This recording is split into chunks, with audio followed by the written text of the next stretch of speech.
Bonjour à tous, j'espère que vous allez bien. Bienvenue sur ma chaîne de théologie et ma chaîne biblique.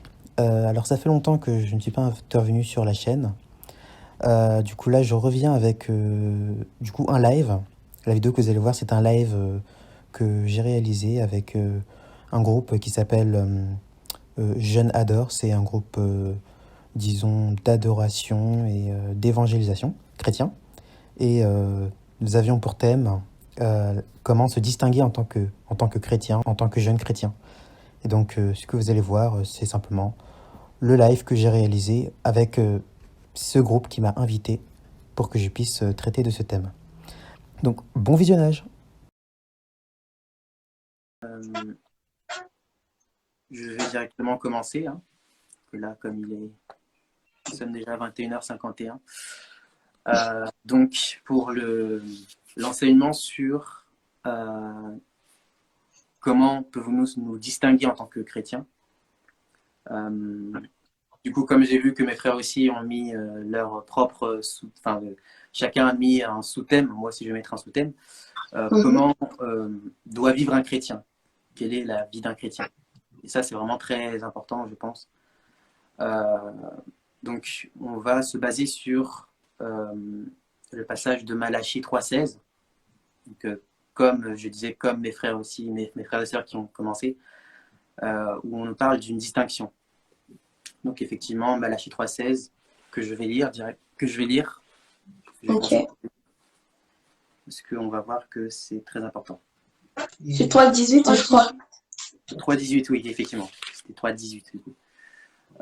Et vous verrez de nouveau la différence entre le juste et le méchant, entre celui qui sert Dieu et celui qui ne sert pas. Donc là, on parle d'une distinction, mais je pense que ce n'est pas forcément une distinction telle qu'on peut le comprendre.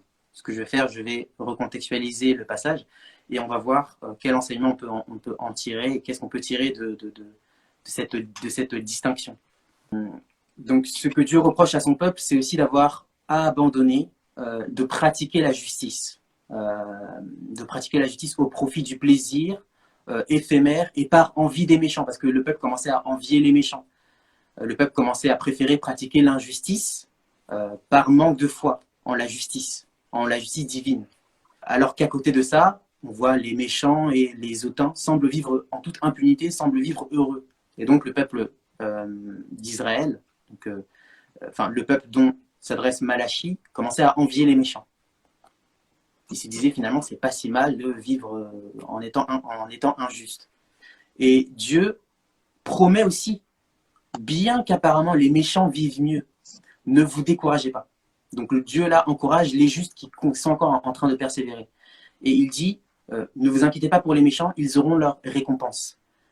Et vous qui pratiquez la justice, je vous récompenserai aussi. C'est-à-dire que je vous ai déjà montré que j'étais digne de confiance. Donc, même si aujourd'hui vous voyez que les choses sont injustes, je rétablirai la justice. Donc, continuez de pratiquer la justice. Donc, faut bien préciser ici que ce n'est pas aux croyants, ce n'est pas au peuple qu'on demande de faire la différence. C'est Dieu qui dit je vais faire cette différence. En fait, Dieu dit je vais établir la justice et faire la différence entre ceux qui me servent et ceux qui ne me servent pas. Alors que là, le peuple s'inquiétait parce que on ne voit pas de différence entre les gens qui sont injustes, ils semblent vivre bien. Donc nous, ça sert à quoi qu'on continue à peiner à faire la justice? Dieu leur dit non, ne vous inquiétez pas, tôt ou tard, je rétablirai la justice. Donc continuez à faire la justice parce que je vais faire la différence entre ceux qui me servent et ceux qui ne me servent pas. Donc c'est vraiment dans ce sens-là qu'il faut vraiment comprendre ce passage-là. Maintenant qu'on a compris ça, pour revenir à notre sous-thème, qu'est-ce que la vie chrétienne? Comment un chrétien devrait vivre? J'aimerais qu'on explore un peu plusieurs idées qu'on se fait sur la vie chrétienne et qui sont des barrières psychologiques, des barrières spirituelles qui nous empêchent de réellement vivre comme Dieu le veut. On va aller en Romains chapitre 8, verset 19. Je ne vais pas lire le passage, mais je pense que le verset, tout le monde le connaît, que la création attend avec un ardent désir la révélation des fils de Dieu. Donc, ça, c'est un passage qu'on utilise souvent. Et souvent, on utilise ce passage pour amener l'idée que le monde a besoin de nous et qu'il faut qu'on paraisse maintenant. Il faut qu'on paraisse. Nous sommes des messies, il faut qu'on paraisse. C'est souvent comme ça qu'on utilise ce passage-là. C'est l'idée qu'on est un peu une élite dont le monde aurait besoin, un peu comme je dis, comme le Messie. Le monde attend les chrétiens comme le Messie, en fait. Cette interprétation, à mon avis, cette interprétation a amené beaucoup d'orgueil. Parce que finalement, on se dit, mais finalement, on a une valeur plus haute que les païens. Et donc, nous venons pour apporter la lumière, nous allons les sauver. Et du coup, ça amène un peu de fierté et d'orgueil. Ce que je vais dire par là, c'est que je pense que ça n'a rien à voir avec le passage. Ce passage parle en vérité de la gloire à venir. Qu'est-ce que ça veut dire? Actuellement, nous souffrons. Certains meurent martyrs, mais Dieu nous restaurera. Il s'agit ici de dire que la création est malade. Il y a les douleurs de l'enfantement, comme on dit le passage. Et parce qu'il y a de l'injustice, en fait. Parce que les justes sont persécutés et non récompensés. Et c'est pourquoi le monde va mal. Et c'est parce que les justes sont mourants que la création souffre. Un peu comme la femme de Ponce Pilate. Vous savez, quand elle n'a pas supporté le rêve qu'elle a fait sur Jésus, un innocent qui va être condamné. Elle n'a pas supporté cette vision. Elle a même demandé à son mari de ne pas toucher à cette affaire-là, vraiment de se laver les mains de cette affaire. Voilà, parce que c'est vraiment horrible. Et la création souffre lorsque le monde va mal, lorsqu'il y a de l'injustice. Et donc, c'est pourquoi on dit que la création attend la restauration des justes. Elle attend que Dieu révèle ses fils, les fils de la justice. Donc ça veut simplement dire que le monde a besoin d'être restauré par Dieu. Et c'est de ça qu'on parle. Et effectivement, Dieu va restaurer le monde et il va restaurer les enfants de la justice. Donc ceux qui font la justice, les justes. Donc c'est de ça dont il s'agit dans ce passage-là. Là, vraiment, je vais me positionner dans un positionnement d'enseignement, parce que je pense que c'est vraiment très important. Et je pense que ça va nous aider à comprendre beaucoup de choses. Maintenant, on va aller en 2 Corinthiens chapitre 8, verset 9. On va un peu voyager un peu dans la Bible. Yes. Donc là, je pense que c'est aussi un passage que tout le monde connaît. Hein. Donc 2 Corinthiens chapitre 8, verset 9, qui dit « Car vous connaissez la grâce de notre Seigneur Jésus-Christ, qui pour vous s'est fait pauvre, et de riche qu'il était, afin que par sa pauvreté, vous fussiez riches. » Et là, on s'est dit, nous devons être riches. Les chrétiens doivent être riches, doivent dominer financièrement, doivent vraiment brasser des billets, doivent être riches. Mais quand on lit bien ce passage, je vais lire le passage d'ailleurs, donc je vais le prendre directement, et puis vous allez voir que lorsqu'on lit vraiment attentivement, on se rend compte que le message est tout autre. Donc 8, 9, c'est ici. Donc on va un peu recontextualiser. Je vais lire à partir du verset, disons, je vais commencer au verset 3. Je l'atteste, ils ont donné volontairement selon leurs moyens, et même au-delà de leurs moyens. Et c'est avec beaucoup d'insistance qu'ils nous ont demandé la grâce de prendre part à ce service de faveur des saints. Ils ont fait plus que ce que nous espérions, car ils se sont d'abord donnés eux-mêmes au Seigneur, puis à nous par la volonté de Dieu. Et donc là, au verset 6, nous avons donc encouragé Tite, je ne sais pas si ça se dit Tite ou bien Tité, je ne sais pas, à parchever chez vous aussi ce geste de générosité, comme il avait d'ailleurs commencé. De votre côté, vous avez tout en abondance, la foi, la parole, la connaissance, le zèle à tout point de vue et l'amour pour nous. Faites en sorte que la même abondance se manifeste dans cet acte de grâce. Et là, verset 8, là, il faut être très attentif. Je ne dis pas cela pour donner un ordre, mais pour vous éprouver, la sincérité de votre amour par l'exemple du zèle des autres. Donc là, on parle bien du zèle. Ensuite, verset 9. En effet, vous connaissez la grâce de notre Seigneur Jésus-Christ. Pour vous, il s'est fait pauvre, alors qu'il était riche, afin que par sa pauvreté, vous soyez riches. Et en fait, on voit que de quoi parle Paul ici? Paul parle de richesse d'œuvre, de richesse de zèle, de richesse d'action, de bonnes œuvres. Donc, en fait, ici, le message, c'est pas de dire que les chrétiens doivent brasser des billets. Le message ici, c'est de dire que nous devons être riches en termes de bonnes actions, en termes d'œuvres. Pourquoi on dit que Jésus s'est fait pauvre, d'ailleurs? Pourquoi on dit Jésus s'est fait pauvre? Parce qu'on va me dire, mais comment on dit que Jésus s'est fait pauvre? Jésus, il a bien agi. On dit même qu'il n'était sans péché. Il a fait des bonnes actions. Comment on dit que Jésus était pauvre si c'est des bonnes œuvres? En fait, ça s'est passé à la croix. Jésus, il a pris notre place. Et ce qu'il faut bien comprendre, ce qui s'est passé à la croix, c'est que Jésus à la croix, il prend sur lui notre péché. La Bible dit que Jésus est devenu péché à la croix. Et c'est parce qu'il est devenu péché que la Bible dit que Dieu l'a abandonné. En fait, ce que Dieu a abandonné à la croix, c'était pas son fils, c'était le péché. Jésus s'est fait péché pour nous. Et c'est pourquoi on dit qu'effectivement, il s'est appauvri pour nous rendre riches en termes d'œuvres, pour que nous puissions pratiquer la justice. Donc c'est vraiment ça. C'est vraiment ça qu'il faut comprendre à travers ce passage-là.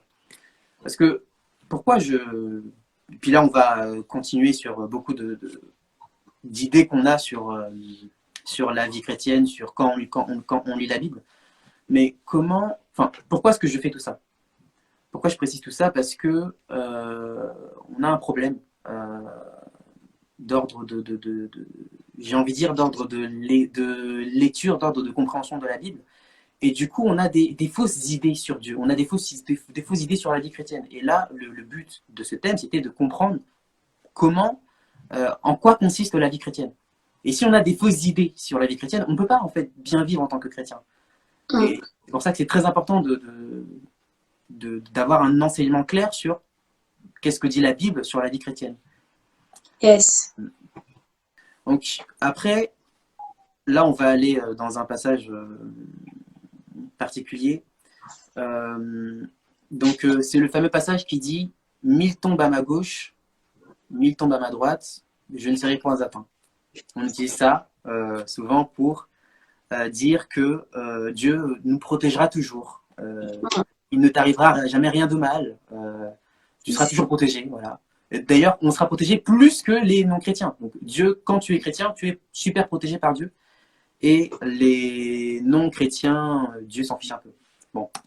Je pense qu'on a un gros problème de compréhension, et surtout sur la personnalité de Dieu. Finalement, si Dieu agit comme ça, finalement, c'est quoi sa personnalité? Dieu protège plus les chrétiens que les non-chrétiens. Dieu aime plus les chrétiens que les non-chrétiens. Donc, c'est important de comprendre. Donc ça, c'est un passage qu'on trouve en Psaume 91, verset 7. Et il faut comprendre ici que c'est David qui parle. David est dans un contexte de guerre, et simplement, Dieu lui dit simplement, non, à ce moment-là, précisément, je te protégerai. Ne t'en fais pas, je te protégerai à ce moment-là. Mais ce n'est pas une loi générale. Dieu ne dit pas, je vous protégerai toujours. Non.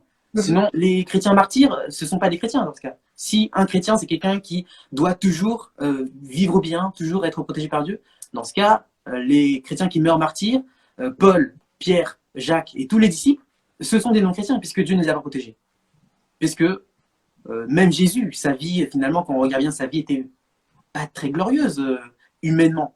Il a vécu persécuté. La Bible dit qu'il n'avait ni éclat ni beauté pour nous attirer. Donc, c'est-à-dire que Jésus lui-même serait moins chrétien que nous-mêmes. Parce que Jésus, il est mort à la croix quand même. Il faut vraiment qu'on ait une compréhension un peu plus grande que ça. Et là où c'est très grave, c'est sur la personnalité de Dieu. Quelle est la vision qu'on a de Dieu si on se dit que Dieu, si tu es chrétien, Dieu te protège plus que les non-chrétiens? N'est-ce pas Jésus qui dit que Dieu fait lever son soleil aussi bien sur les justes que sur les méchants? Donc on voit bien que Dieu ne fait pas de favoritisme. c'est pas parce que tu es chrétien que tu seras plus protégé, bien que tu vas jamais rien vivre de mauvais. Jésus disait déjà que à ses disciples, et c'était les premières promesses de Dieu, finalement plutôt de Jésus, c'était que vous allez être persécutés. C'était la première promesse de Jésus. La première promesse que Jésus nous a faite, c'était la persécution. Vous allez être persécutés à cause de mon nom. Vous allez être persécutés comme moi j'ai été persécuté. Si vous êtes vraiment mes disciples, vous allez être persécutés. Amen. Mais la différence, c'est que dans cette persécution, vous serez avec Dieu. Vous serez avec moi. Je serai avec vous, en fait. Je vous accompagnerai jusqu'à la fin du monde. Je serai avec vous. Donc, le chrétien n'est pas celui qui ne vit jamais aucune difficulté. Le chrétien, c'est celui qui marche avec Dieu, qui marche avec Jésus. Donc là, on voit que c'est vraiment très, très important et j'insiste vraiment sur cet aspect de l'évangile qu'on prêche aujourd'hui sur non, tu seras protégé, voilà.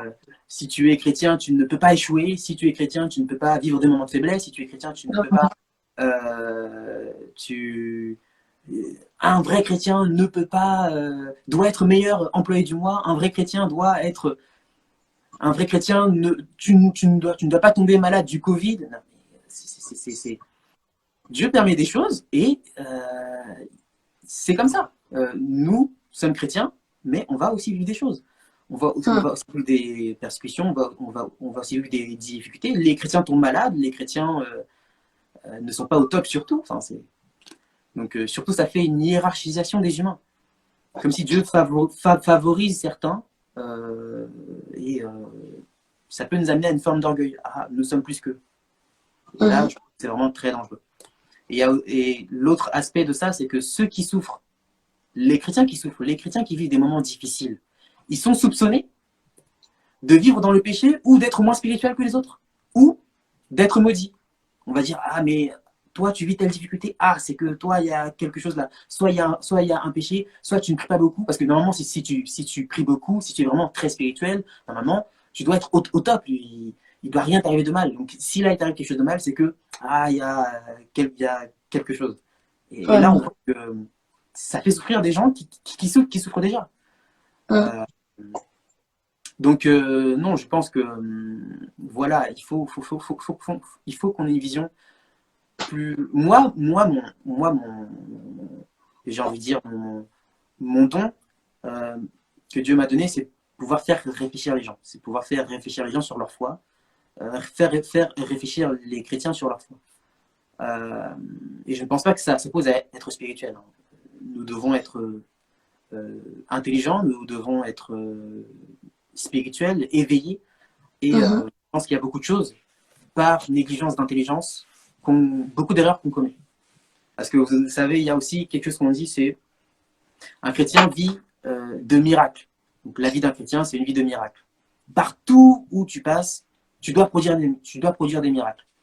Amen. Et toi-même, tu ne dois pas être sujet à la maladie finalement. Parce que si on dit que un chrétien, parce que ça c'est vraiment, il faut qu'on arrive à sortir un peu et réfléchir un peu à notre foi. Si on dit que un chrétien, c'est quelqu'un qui doit faire des miracles à foison, partout où il passe, tout ce qui touche, ça doit être guéri parfaitement, et que lui-même doit toujours être parfait, dans ce cas, Paul et Timothée n'étaient pas chrétiens, puisque Paul, je vous rappelle, il avait une maladie, une écharpe dans le dos.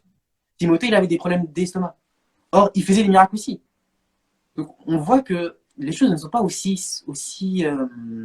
simples qu'on le pense. Dieu veut peut-être nous amener à reconsidérer, à repenser notre manière d'être chrétien. Et surtout, moi, ce que je dis souvent, c'est que, mais en fait, c'est pas toi qui es puissant quand tu pries, quand Dieu agit envers toi, c'est Dieu qui est puissant. C'est Dieu qui agit. Donc, c'est pas une question de bon vouloir. C'est pas parce que je dis je vais être guéri que ce sera bon. C'est Dieu qui est efficace. Donc, on voit que dans la volonté de Dieu, parfois, il veut que Dieu, il dit toi, tu vas rester dans cette situation-là. Paul, tu vas rester comme ça. Et c'est pour ma gloire, c'est comme ça. Il fait ça gratuitement, comme on dit. Vraiment ? Non, mais vraiment, pourquoi est-ce que je précise ça? Parce que on peut se demander c'est quoi le but de nous dire tout ça. Non, c'est que je pense qu'il y a eu beaucoup de drames qui se sont passés. Beaucoup de gens même qui ont quitté la foi à cause de ce genre de questions.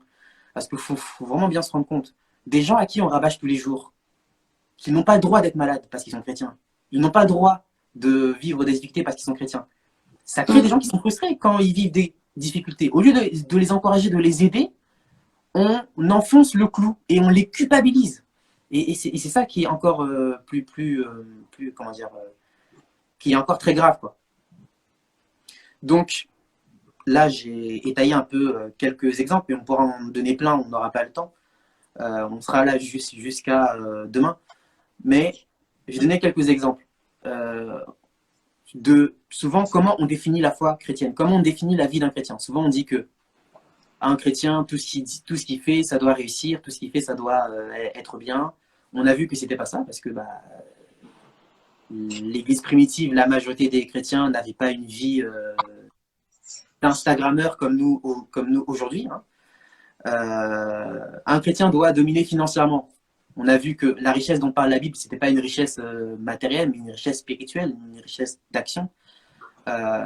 Et puis ce qui est important pour un chrétien, c'est juste de manger, avoir de quoi subvenir à tes besoins chaque jour. C'est pas de devenir millionnaire. C'est pas ça le but. Parce que ça, c'est un message qu'on dit, mais ta distinction, tu dois te distinguer, les païens ont besoin que les chrétiens dominent financièrement pour qu'on puisse montrer, non, il y a des chrétiens qui sont riches. C'est édifiant, quoi. Qu'est-ce que les païens sont censés comprendre s'ils voient un chrétien qui est millionnaire? C'est pas ça qui définit la vie d'un chrétien. Dieu nous protège plus que les païens. On a vu que ça posait problème.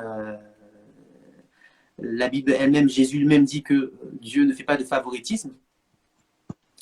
Dieu aime aussi bien les chrétiens que les païens. Dieu ne fait pas de favoritisme, quoi. Dieu n'aime pas plus le gentil que le méchant. D'ailleurs, si on dit que Dieu aime quelqu'un parce qu'il est injuste, parce qu'il est chrétien, et que Dieu n'aime pas trop les gens qui sont pécheurs, dans ce cas, Dieu n'aurait jamais dû nous aimer, parce que nous sommes tous pécheurs à la base.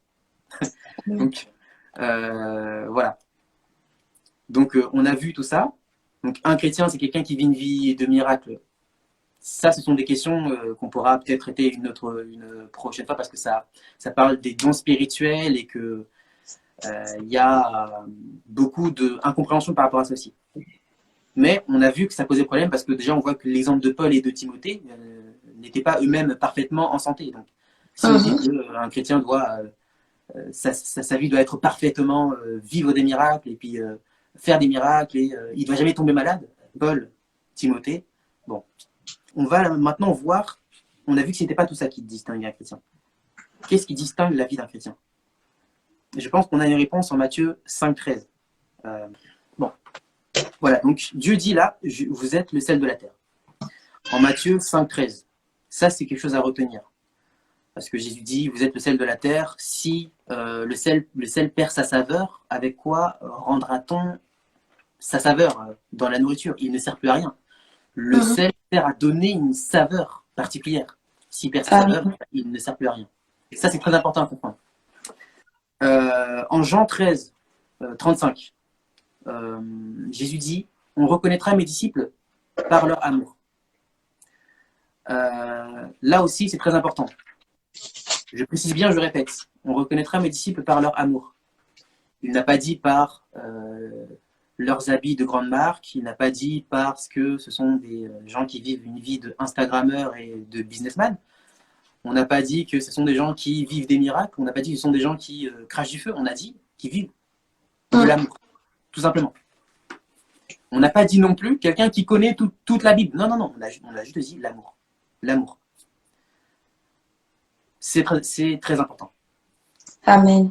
En Jean 17, Jésus parle de l'union. Je vais pas lire le passage en entier parce que si je recontextualise, Jésus parle de l'unité entre l'homme et Dieu. Il dit, Père, toi et moi nous sommes un, fasse que ce que j'ai prêché soit aussi un avec nous. Qu'on soit unis, qu'on soit dans une forme d'unité. Et que, à travers cette unité-là, que le monde sache que tu m'as aimé, Hum, que je les ai aimés comme tu m'as aimé. Voilà. hum. Donc, on voit que là, Jésus explique que c'est très important qu'il y ait l'unité, qu'on soit unis à Dieu pour qu'on puisse accéder à son amour. En Matthieu 5, 48, ça je vais lire. Je vais directement prendre donc Matthieu 5, 48. Je pense qu'il y a quand même des éléments là-dedans qui sont très, très importants à saisir. Donc là, on a vu Jean 17, Jésus dit que vous êtes... que C'est Matthieu Jésus... combien? Pardon? C'est Matthieu combien? 5, 48. Ok. Voilà. Donc, je vais prendre ça. Donc, verset 48. Donc là, il dit, soyez donc parfaits comme votre Père Céleste est parfait. Amen. Très important. Là, on peut se dire, mais personne ne peut être parfait. Comment ça, on doit être parfait? Il faut lire le contexte. En fait, il y a toujours une règle avec la Bible, mais avec n'importe quoi. Quand tu veux lire quelque chose, il faut prendre le contexte en entier. C'est vraiment très important. En fait, dans ce passage-là, Jésus explique un peu la loi. Il explique, vous avez appris qu'il a été dit, tu ne commettras pas d'adultère. Moi, je condamne la pensée même de l'adultère quand tu convoites. Jésus continue en disant, vous avez appris qu'il a été dit, voilà, œil pour œil, dent pour dent. Moi, je vous dis que, etc. Au verset 43, vous avez appris qu'il a été dit, tu aimeras ton prochain et tu détesteras ton ennemi. Et là, je vais lire. Au verset 44, il dit, mais moi, je vous dis, aimez vos ennemis. Bénissez ceux qui vous maudissent. Faites du bien à ceux qui vous détestent. Et priez pour ceux qui vous maltraitent et qui vous persécutent, afin d'être les fils de votre Père Céleste. Donc là, on apprend que être fils de Dieu, être chrétien, c'est aimer celui qui te veut du mal, pardonner, aimer celui qui te persécute, prier pour eux, et c'est ça être fils du Père Céleste. Donc quand on dit on doit attendre la manifestation des fils de Dieu, c'est pas on doit se montrer en tant que chrétien dans les entreprises. Enfin, c'est bien d'être businessman, c'est bien, mais c'est pas ça qui fait la vie chrétienne. La distinction qu'on nous demande ici, qui fait qu'on est vraiment fils de Dieu, c'est pas juste un nom, c'est un mode de vie en fait. C'est une mentalité. On doit être dans une mentalité d'amour envers même nos ennemis.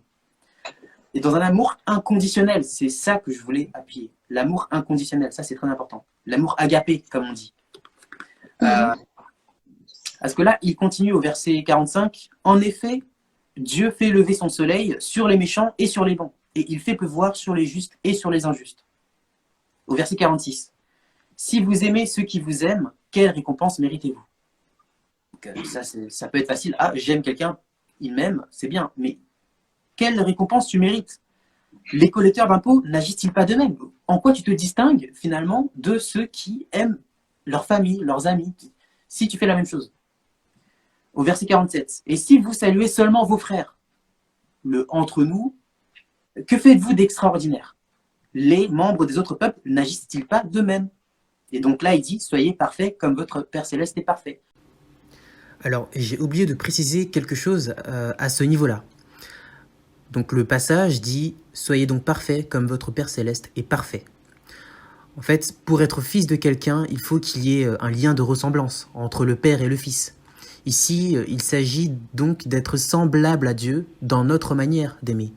Celui qui n'aime pas son ennemi n'est pas un fils de Dieu, car il n'aime pas comme Dieu aime. C'est ça être fils de Dieu, c'est aimer comme Dieu aime, puisqu'il faut qu'il y ait un lien de ressemblance pour se dire fils de Dieu.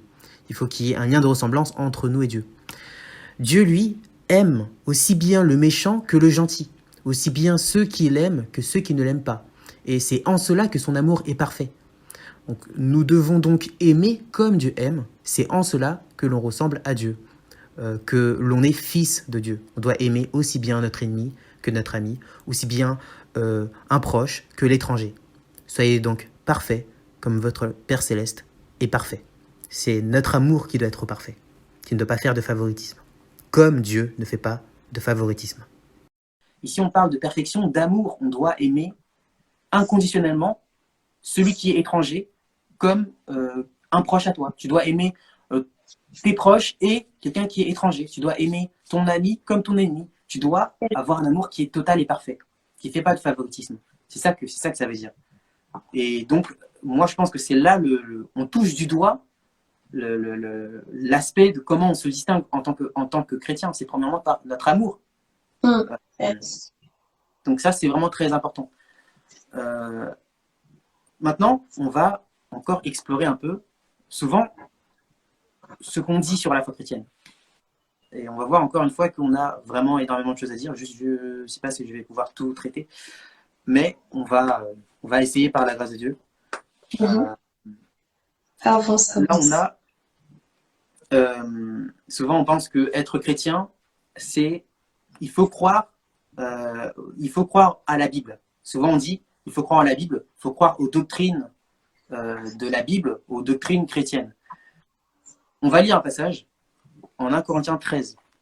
Un passage que normalement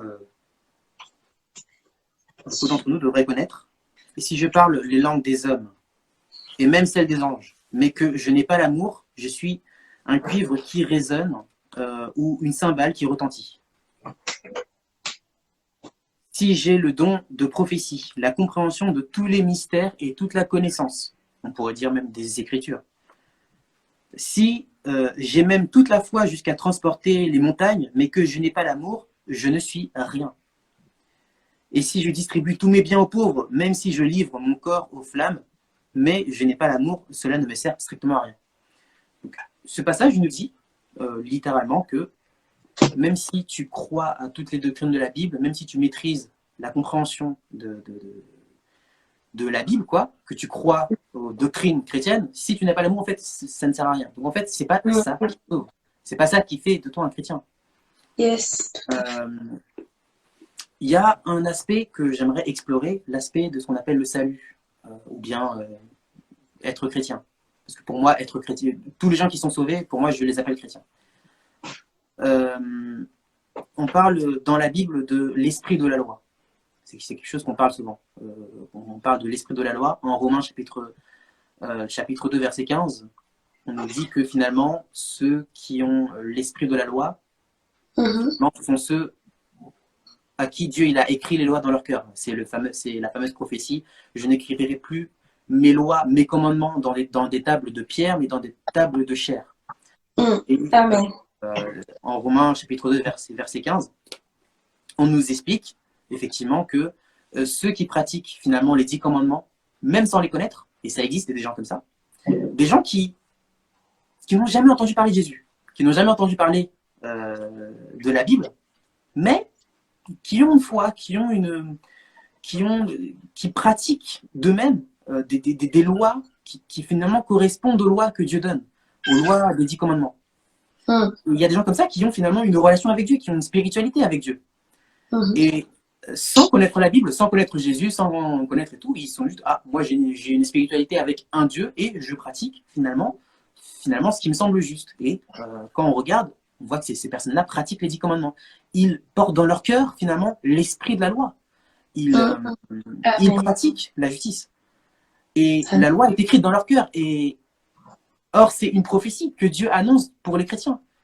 Dans l'Ancien Testament, Dieu annonce, comme je l'ai dit, je n'écrirai plus mes lois dans des tables dans les tables de pierre, mais dans des tables de chair. Et on voit que dans le Nouveau Testament, Romains chapitre 2, verset 15, on nous dit qu'il y a des gens qui pratiquent spontanément des choses qui sont écrites dans les 10 commandements, qui pratiquent la loi. Ils ont l'esprit de la loi dans leur cœur. Et ces personnes-là peuvent être sauvées. Et on voit que c'est pas parce que tu maîtrises la Bible que tu es sauvé. Yes.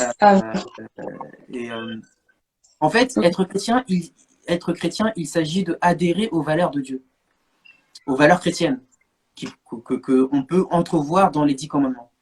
Et les 10 commandements sont résumés en un seul mot. Parce que si on dit que être chrétien, c'est adhérer aux 10 commandements, bah, les 10 commandements, quand on demande à Jésus quel est le plus grand commandement de la loi, il dit toute la loi est résumée en un seul mot, l'amour. Donc en fait, Amen. être sauvé, c'est sur la base de ton amour en fait que tu seras sauvé. C'est pas sur la base de tes connaissances scripturaires ou bien bibliques. C'est sur la base de ton amour que tu es sauvé. Toutes les personnes qui ont l'amour ont connu Dieu, comme dit Jean. Celui qui aime est déjà en relation avec Dieu. Celui qui n'aime pas n'a pas connu Dieu. Donc ça, c'est vraiment très important. Mais il y a un élément aussi, avoir le Saint-Esprit. Souvent on dit être chrétien. Les chrétiens, c'est ceux qui ont le Saint-Esprit, qui ont reçu le Saint-Esprit.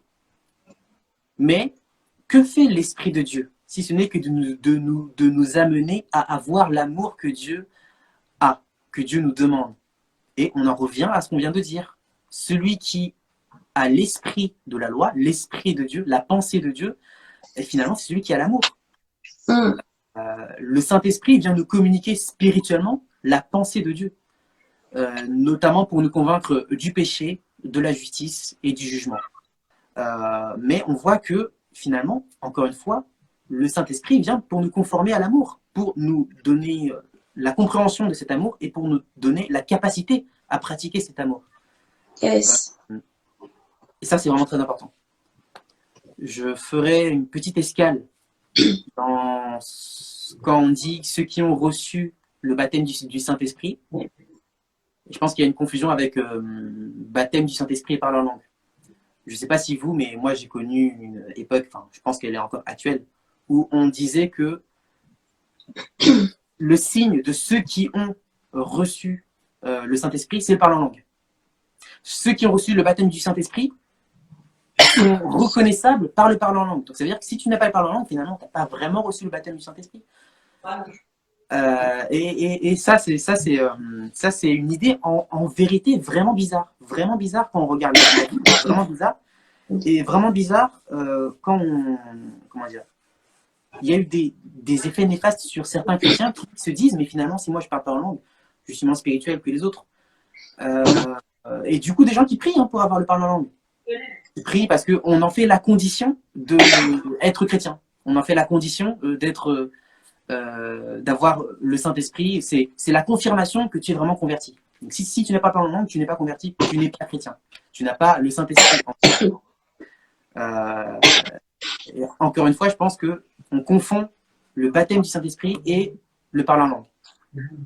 Maintenant, bon, ça c'est en 1 Corinthiens 14, vous pourrez le lire en entier, il faut vraiment lire le passage en entier. On part de l'idée que tous les chrétiens devraient avoir le parler en langue. J'ai vraiment peur d'entrer là-dedans parce que ça va peut-être m'entraîner encore plus loin dans des choses. Mais tout ce que je peux dire pour résumer, les dons spirituels, le but c'est pas de tous les avoir. Et le but c'est pas que tout le monde ait le même. Le but c'est pas que tout le monde parle en langue. Et le but c'est pas qu'une personne ait tous les dons spirituels.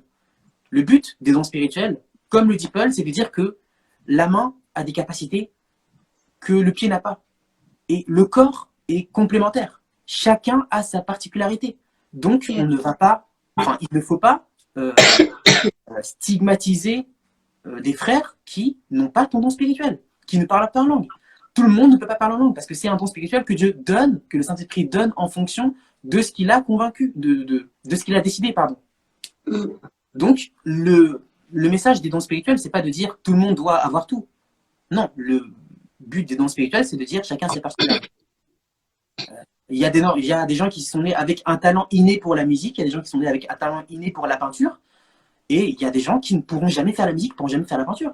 Et on ne va pas les stigmatiser pour ça. Les dons spirituels, c'est un peu comme des talents. Chacun a sa particularité. Et le but, c'est de dire que nous sommes complémentaires. Et donc, si quelqu'un peut avoir tous les dons spirituels, il n'a pas besoin de quelqu'un d'autre. Alors que le but là, c'est de dire que la main, justement, ne peut pas faire ce que le pied fait. Le pied ne peut pas faire ce que les yeux font. C'est pourquoi ils sont complémentaires. Le corps du Christ, nous avons chacun notre particularité et quand on les met en commun, on est vraiment complémentaires. Donc c'est ça vraiment le message des dons spirituels. Donc cette pensée que le parler en langue, tous les chrétiens devraient l'avoir, elle est fausse. Bibliquement, elle est vraiment fausse. Et comme j'ai dit, ça a vraiment stigmatisé beaucoup de chrétiens qui se sentent moins spirituels que ceux qui parlent en langue. Être chrétien, c'est aller à l'église tous les dimanches. c'est chanter, c'est prêcher,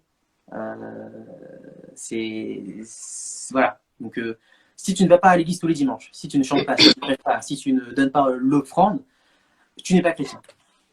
On va lire Matthieu 7, 23, très important, parce que, encore une fois, c'est une idée reçue qu'on a qui n'est pas forcément vraie. Donc là, Jésus, qu'est-ce qu'il dit? Il dit, beaucoup me diront ce jour-là, donc là, il parle du jugement. Donc je vais commencer au verset 22. Au verset 22, il parle du jugement et puis il dit, beaucoup me diront ce jour-là, Seigneur, Seigneur, n'avons-nous pas prophétisé en ton nom? N'avons-nous pas chassé les démons en ton nom? On pourrait même rajouter, n'avons-nous pas prêché, chanté, évangélisé? On a fait tout ça quand même, on a quand même fait des choses dans l'église quand même. Et Jésus dit, au verset 23, je leur dirai ouvertement, je ne vous ai jamais connu, éloignez-vous de moi, vous qui commettez le mal. Ce passage-là, il faut bien le comprendre, parce que si on ne le comprend pas, on peut être stressé, on peut être dans la peur de se dire, mais finalement est-ce que mes efforts servent à rien? Parce que quand on lit juste le verset, on a l'impression que c'est un peu aléatoire, quoi. Il y a des gens, tu sais pas pourquoi, tu as bien agi, et puis Jésus va te dire, non, toi, tu vas pas rentrer. Si on n'a pas compris ce passage-là, on ne peut pas savoir finalement si on fait partie de ceux qui pratiquent vraiment ce que Jésus veut et ceux à qui Dieu va leur dire je t'ai jamais connu. Donc il faut comprendre pourquoi il leur dit ça. Pourquoi il leur dit je ne vous ai jamais connu, malgré le fait qu'on ait l'impression qu'effectivement ils ont servi Dieu. Et en fait, la réponse vient juste après. Et le problème, c'est qu'on prend un passage et on ne lit pas ce qu'il y a autour. C'est comme les prédications. On poste 1 minute. Et ils savent qu'il faut voir tout. Au verset 24, qu'est-ce qu'il dit? La réponse, elle vient juste après. C'est pourquoi toute personne qui entend ces paroles que je dis et les met en pratique, je la comparerai à un homme prudent qui construit sa maison sur le rocher. Et puis, j'ai omis de lire le verset 21 qui venait avant, qui dit « Ceux qui me disent Seigneur, Seigneur n'entreront pas tous dans le royaume des cieux, mais seulement ceux qui font la volonté de mon Père céleste. » Donc en fait, les gens qui n'entrent pas dans le paradis, ce sont des gens qui ne font pas la volonté de Dieu. Or, on a vu qu'ils prêchaient, qu'ils chassaient les démons. Donc, la volonté de Dieu, c'est pas ça. C'est pas ça, vivre en tant que chrétien. C'est pas ça que Dieu veut en tant que chrétien. C'est pas ça qui définit, en fait, ce que Dieu veut pour toi. Ce que Dieu veut que tu fasses, plutôt. En vérité, faire la volonté de Jésus, c'est faire pratiquer les 10 commandements. Jésus ne dit-il pas que ceux qui... si vous m'aimez, vous garderez mes commandements. Vous pratiquerez mes paroles. Et les 10 commandements, on les voit, ils sont fondés sur l'amour. Donc encore une fois, on revient encore à la définition qu'on a dit tout à l'heure. La volonté de Dieu, et ceux qui entrent dans le paradis, c'est ceux qui pratiquent la volonté de Dieu, qui est l'amour. Yes. Finalement, l'amour. Et ces gens-là, ils pratiquaient tout sauf ça. On chassait les démons, on prêchait, on faisait des miracles, on faisait tout ça. Ah, mais on a oublié d'aimer, en fait. Bah oui. Donc, oui, bah c'est ça. Ce qui fait un chrétien, c'est l'amour. Yes, l'amour, c'est la base. C'est ça, et puis je crois que c'est le serviteur José qui l'avait dit lundi. Il n'avait pas l'amour finalement. Il faut donner les offrandes. Donc, un vrai chrétien donne les offrandes. Si tu ne donnes pas, c'est pas vraiment chrétien. Quelque chose qui peut stigmatiser certains, qui n'ont peut-être pas de moyens. Enfin, on ne connaît pas la situation des gens, mais on lance ça comme ça. Mais d'ailleurs, est-ce que c'est vraiment vrai? Est-ce que notre spiritualité, notre christianisme est conditionné par la somme qu'on donne à l'Église? Ça, c'est intéressant. En Matthieu chapitre 5, verset 24, Jésus, qu'est-ce qu'il dit? Jésus dit, si tu présentes ton offrande vers l'autel et que là, tu te souviennes que ton frère a quelque chose contre toi, laisse ton offrande devant l'autel et va d'abord te réconcilier avec ton frère, puis viens présenter ton offrande. Yes. Ça, c'est vraiment c'est vraiment un coup dur pour l'idée que l'offrande, c'est la chose la plus importante pour Dieu. Ben là, j'ai dit non, pour moi, c'est pas la chose la plus importante.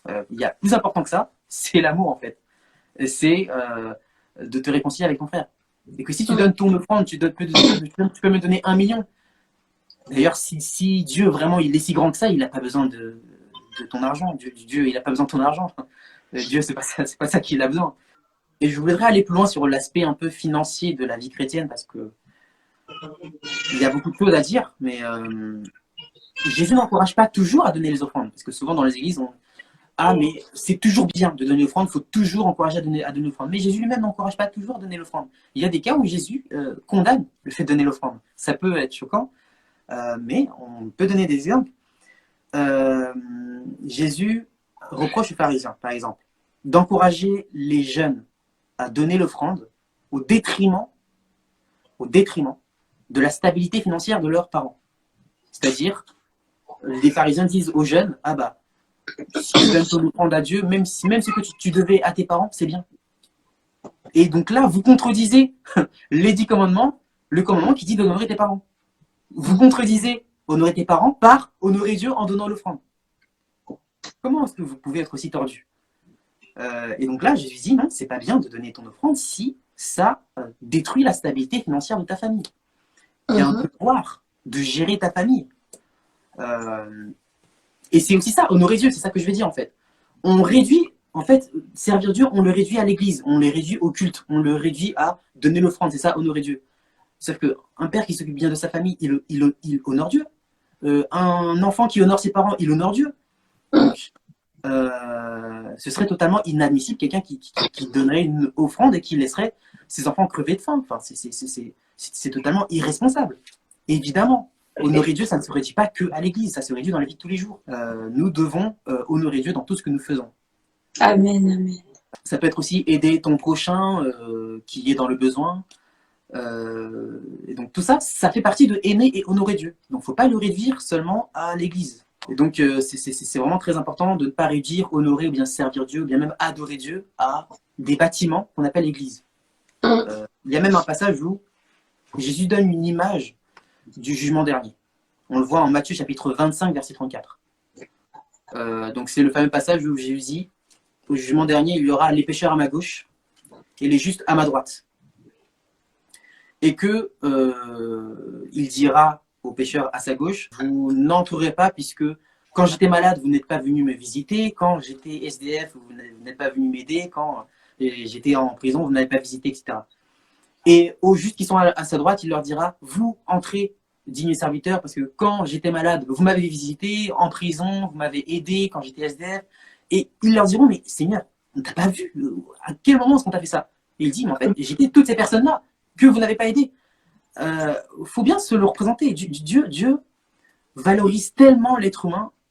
Même Salomon disait, mais qu'est-ce que l'homme pour que tu lui en aies fait un si grand cas? Il faut bien comprendre que si Dieu aime l'homme, tout ce que tu fais à ton prochain, c'est envers Dieu que tu le fais. Tout le mal que tu fais envers quelqu'un, c'est envers Dieu que tu le fais. Tout le bien que tu fais envers quelqu'un, c'est envers Dieu que tu le fais.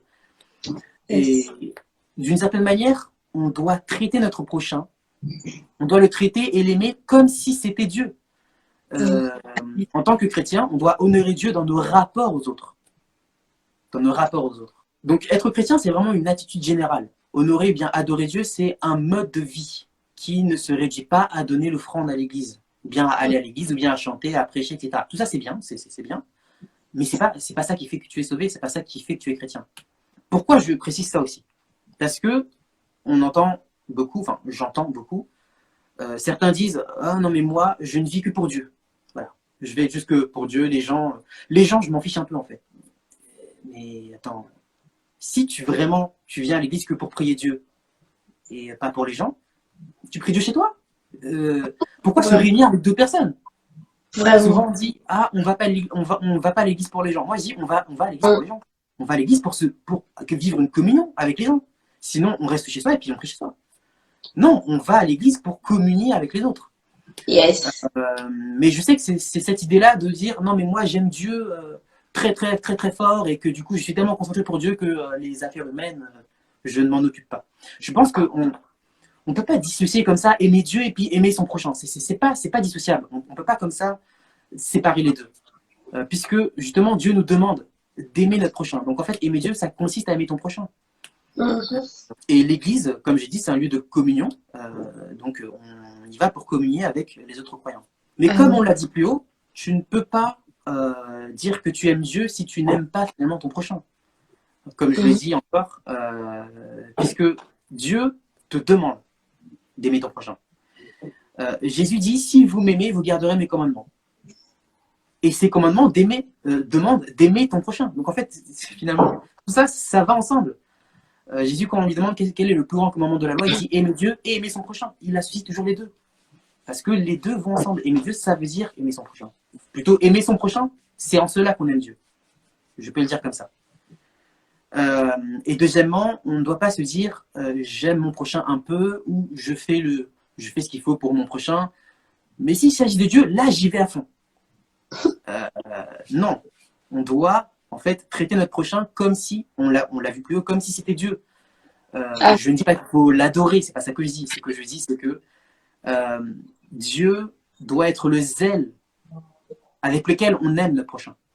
Il doit être la force par laquelle on aime notre prochain. C'est parce que Dieu, c'est parce qu'on aime Dieu qu'on aime notre prochain, et c'est en aimant notre prochain qu'on aime Dieu.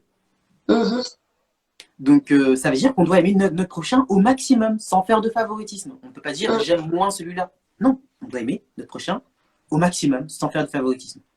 Tout le bien, comme j'ai dit tout à l'heure, tout le bien qu'on fait à quelqu'un, c'est envers Dieu qu'on le fait. Tout le mal qu'on fait envers quelqu'un, c'est envers Dieu qu'on le fait. D'une certaine manière, moi, j'appelle aussi offrande. Je sais pas, quand tu aides un SDF, pour moi, c'est comme si aussi tu donnais à Dieu. Tu fais une offrande à Dieu. Tu honores Dieu, tu aimes Dieu en aimant ton prochain. Tout ce que tu fais à ton prochain, tu le fais aussi à Dieu. Le problème, c'est qu'on a un christianisme, qu'on a tout réduit à des bâtiments qu'on appelle église, alors que l'église primitive n'était pas limitée aux bâtiments. Donc, donner à Dieu, ce n'est pas seulement donner une offrande à l'église, c'est toutes les fois où tu donnes à un SDF, toutes les fois où tu aides une vieille dame en portant ses courses.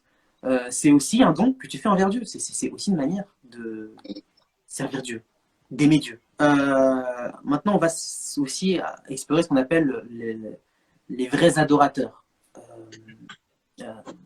Ça, c'est en Jean chapitre 4, verset 23, où Jésus dit que le Père recherche les véritables adorateurs qui vont l'adorer en esprit et en vérité. Je vais le prendre directement.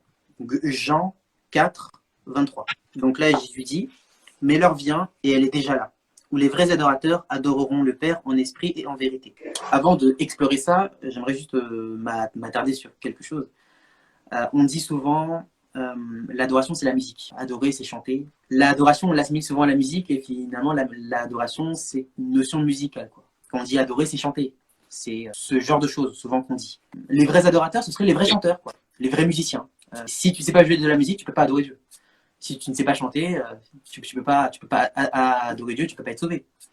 Donc Dieu recherche des musiciens, absolument. C'est ça qui est plus important pour Dieu. Bon. On va essayer de comprendre vraiment sérieusement le passage.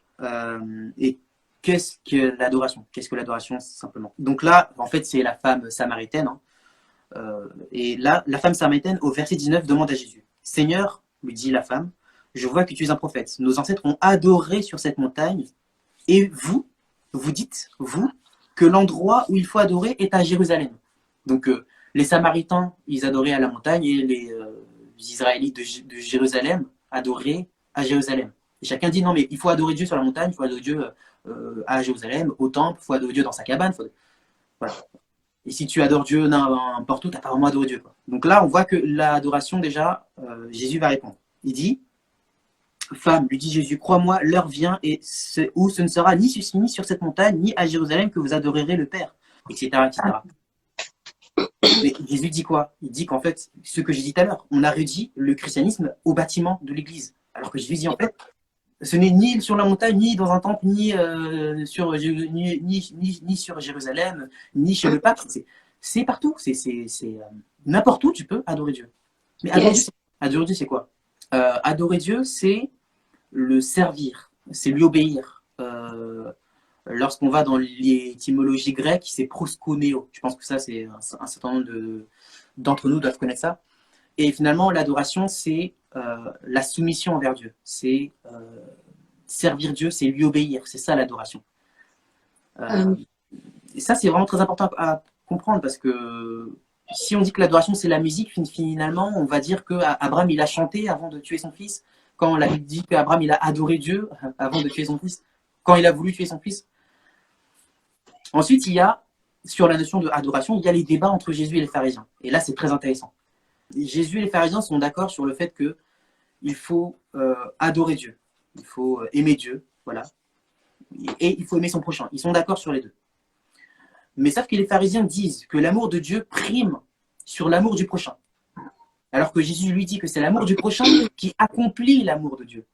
Donc les pharisiens disent que l'amour de Dieu est plus important que l'amour du prochain. Jésus dit que c'est l'amour du prochain qui accomplit l'amour envers Dieu. Le problème, en fait, c'est qu'ils n'avaient pas la même définition de l'amour de Dieu, de l'adoration. Pour les pharisiens, l'adoration, c'est la pratique du culte religieux et les rituels. Donc donner les offrandes, chanter, prêcher à l'église, etc. C'est comme certaines personnes qui vont vous dire « Non, mais moi, je sers Dieu parce que je chante, parce que je prêche, parce que... etc. » Alors que pour Jésus, l'adoration, ça consiste à l'obéissance envers Dieu. Or, le fondement de la loi que Dieu a donnée, on l'a dit tout à l'heure, c'est l'amour. Donc en fait, l'adoration consiste en l'amour pour Jésus. En l'amour envers ton prochain. Et c'est pour ça que pour les pharisiens, les offrandes, le culte, les rituels sont plus importants que l'amour du prochain. Alors que pour Jésus, l'amour du prochain est plus important que le culte, etc.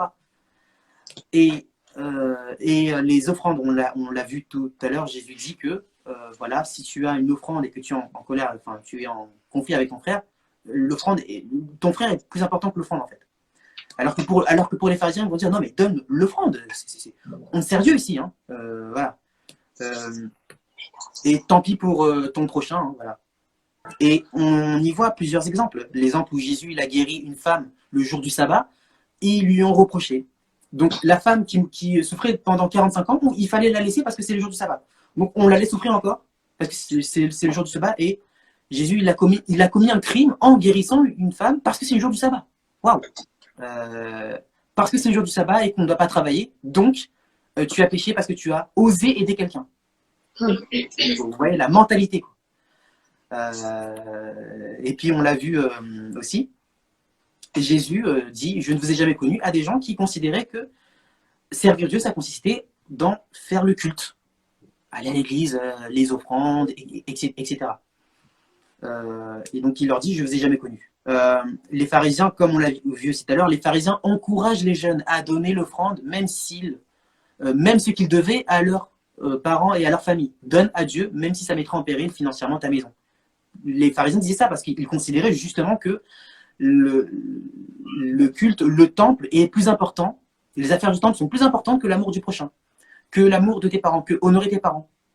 Et donc c'est pour ça qu'ils insistaient sur le fait que tu dois donner l'offrande, Jésus, tu ne dois pas guérir les gens le jour du sabbat, alors que Jésus lui disait, mais en fait, l'amour de Dieu, ce n'est pas dans le culte, c'est dans l'amour du prochain. Et donc, c'est vraiment ça, cette mentalité que je pense qu'on devrait avoir. Et que malheureusement, ce que je vois aujourd'hui, c'est que dans nos églises, on est retourné dans une forme de pharisianisme. On a oublié l'amour du prochain et on s'est focalisé sur l'amour du culte, l'amour du temple. Et ça, c'est un peu malheureux. Donc voilà. Donc après, moi, si vous voulez, je peux me permettre de donner une petite parenthèse, un fait divers que j'ai vu récemment. Dans les politiques brésiliennes, il y a eu une affaire chrétienne que j'ai trouvée vraiment horrible. C'est-à-dire qu'il y a eu un président qui a été élu, et quand ce président a été élu, il a réduit la pauvreté de 90% dans le pays, le chômage de 90%. Ensuite, il est passé, et là, c'était les élections. Ce président n'était pas chrétien. Et là, c'était les élections, et il y a eu un candidat qui s'est présenté et qui a dit « Moi, si je suis élu, je vais abolir l'homosexualité. Voilà, je vais rendre l'homosexualité illégale. » Et la question, pour qui tu dois voter en tant que chrétien? Est-ce que tu dois voter pour celui qui va finalement faire la promotion du christianisme en interdisant les homosexuels? Ou bien est-ce que tu dois voter pour celui qui va faire du bien au pays en réduisant 90% de la population de la pauvreté? Moi, je dis que le chrétien, s'il doit choisir, il doit d'abord choisir l'amour, c'est-à-dire il doit d'abord choisir d'aider son prochain qui est dans le chômage, plutôt que d'imposer une loi sur les homosexuels. Et on voit qu'on n'est pas du tout dans la même mentalité. Les pharisiens, eux, ils vont dire « Non, mais on doit voter la loi pour interdire l'homosexualité. Ces gens-là, on doit les enfermer, on doit les mettre en prison. » Et finalement, vous mettez de côté celui qui a réduit la pauvreté de 90%. Donc ça veut dire que le bien du prochain est moins important. Et qu'on doit choisir plutôt d'imposer notre vision des choses à des gens parce qu'ils sont pécheurs. Je pense qu'on doit d'abord montrer l'amour, et c'est ça qui va sauver les gens. C'est ça qui va édifier les gens. Et c'est une affaire que j'ai trouvée vraiment horrible, parce que j'ai un peu eu honte dans mon christianisme, et je me suis dit, donc, ça veut dire que ces chrétiens-là considèrent qu'ils préfèrent finalement une politique chrétienne de dictature plutôt que d'aider leur prochain. Voilà. On préfère imposer une loi chrétienne plutôt que d'aider son prochain. On voit que Jésus n'est pas légaliste. Il ne se dit pas, parce que dans la loi, il y a écrit qu'on ne doit absolument pas de faire telle chose à tel moment dans le jour du sabbat. Non, Jésus dit en fait, la loi véritable, c'est l'amour. Et c'est pas pour rien que Jacques, en Jacques chapitre 1, verset 27, il dit que l'adoration, la religion véritable et sans tâche consiste dans la charité. C'est-à-dire que c'est l'amour qui fait en fait l'adoration et la véritable religion. Donc c'est pas dans le fait comme les pharisiens disaient, d'aller dans le temple, de servir Dieu, etc. Je pense que je vais m'arrêter là. Je pense que si je peux résumer tout ce qu'on a dit, je vais simplement citer Jacques, chapitre 1, verset 27. La religion pure et sans tâche consiste dans la charité. Donc, notre distinction en tant que chrétien doit se définir, doit se voir dans la charité. Donc, dans l'amour, en fait. Nous devons vivre l'amour et nous devons... il y a beaucoup de choses qui se passent dans ce monde. Les choses sont compliquées.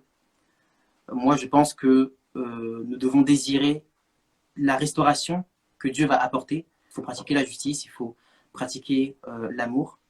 L'amour vaincra. Voilà. Donc, Amen. donc voilà. Merci pour votre visionnage. J'espère que le live vous a plu et je vous laisse liker, partager et laisser en commentaire ce que vous avez pensé. Et on se donne rendez-vous la semaine prochaine pour la prochaine vidéo. Et cette fois-ci, je reviens. Et donc, à la prochaine.